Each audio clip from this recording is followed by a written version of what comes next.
วันคืนที่เนิ่นนานที่มีเราสองคนดิ้นรนสู้ทนเพื่อความฝันมีคำสัญญาว่าเราไม่ทอดทิ้งกันแม้คืนและวันจะโหดร้าย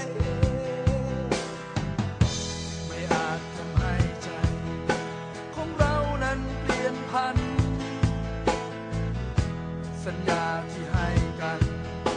ไม่มีวันเปลี่ยนแปลงเพื่อนจะมีเราและนายเสมอจากวันนี้จะมีเราและนาย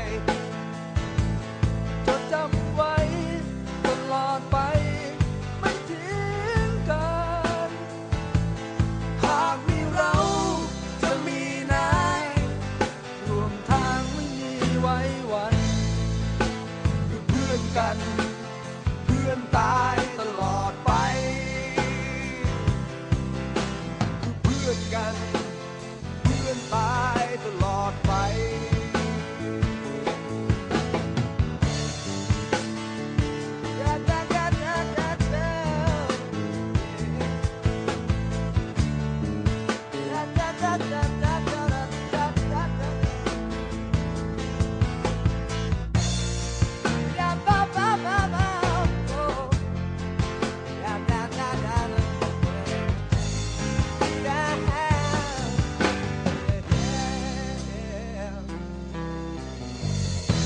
ไม่อาจทำให้ใจ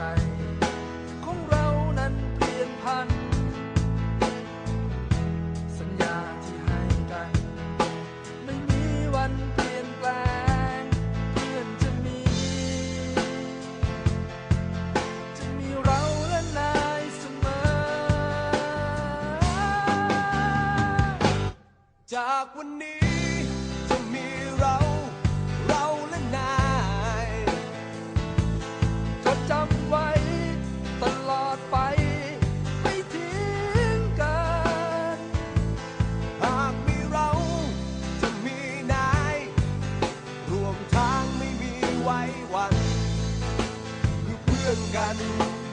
เพื่อนตาย